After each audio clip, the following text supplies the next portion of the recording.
భారత్కు danger news చెప్పిన America intelligence Pakistan China నుంచి ముప్పు పొంచి ఉంది. 2025 వరల్డ్ థ్రెట్ అసెస్మెంట్ అనే పేరుతో ఇటీవల విడుదలైన యుఎస్ ఇంటెలిజెన్స్ నివేదిక ఇండియాకు డేంజర్స్ బెల్ మోగించింది. చైనా, పాకిస్తాన్ నుంచి ఇండియాకు ముప్పు పొంచి ఉందని ఆ నివేదికలో తెలిపింది. భారత్ ఎదుర్కొంటున్నటువంటి రెండు ముఖ్యమైన భద్రతా సవాళ్లను కూడా ప్రస్తావించింది. చైనా, పాక్ భారత్కు వ్యతిరేకంగా తమ సైనిక సామర్థ్యాలను ఆధునీకరించడానికి, విస్తరించడానికి చేస్తున్న ప్రయత్నాలను నొక్కి చెప్పింది. ఆపరేషన్ సింధూర్ తర్వాత వచ్చిన ఈ నివేదిక భారత్ అభివృద్ధి చెందుతున్న రక్షణ వైఖరిని అంచనా వేసింది.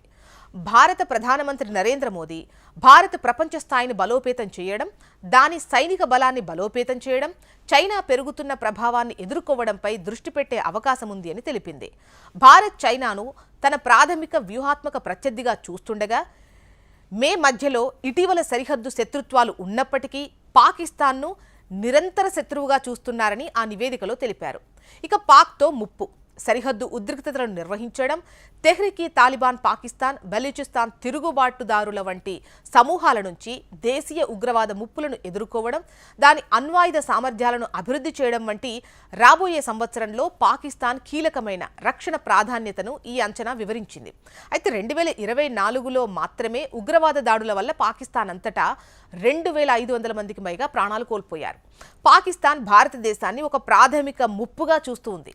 అందువల్ల భారత్ను ఎదుర్కోవడానికి వ్యూహాత్మక అణ్వాయుధాల అభివృద్ధితో పాటు దాని అణ్వాయుధ వ్యూహాన్ని మెరుగుపరచడానికి ప్రయత్నాలను ముమ్మరం చేస్తోంది. ప్రధానంగా China, UAE, Turkey, Hong Kong, Singapore వంటి ఇతర మధ్యవర్తిత్వ దేశాలతో అనుసంధానించబడ్డ నెట్వర్క్ల ద్వారా పాకిస్తాన్ సున్నితమైన పదార్థాలు కావచ్చు, సాంకేతికతను పొందడం గురించి కూడా ఈ నివేదిక హైలైట్ చేసింది. ఇక చైనా, ఈ నివేదిక చైనా ఏం చేస్తుందో కూడా చెప్పింది. ఆ దేశం అమెరికాకు అత్యంత సమగ్రమైన సైనిక ముప్పుగా అభివర్ణించింది. చైనా తన సైన్యాన్ని భూమి, వాయు, సముద్రం, సైబర్, అంతరిక్షం వంటి అన్ని రంగాల్లో వేగంగా అప్గ్రేడ్ చేస్తోంది. తూర్పు ఆసియాలో ఆధిపత్యాన్ని సాధించడం, తైవాన్ను ప్రధాన భూభాగంతో ఏకం చేయడం, ప్రపంచ స్థాయిలో అమెరికాను సవాల్ చేయడం బీజింగ్ లక్ష్యమని ఆ నివేదికలో తెలిపారు. ఇక చైనా అణ్వాయుధాల నిల్వలు 600 ఆపరేషనల్ వార్ హెడ్లను అధిగమించాయని అంచనా వేసింది.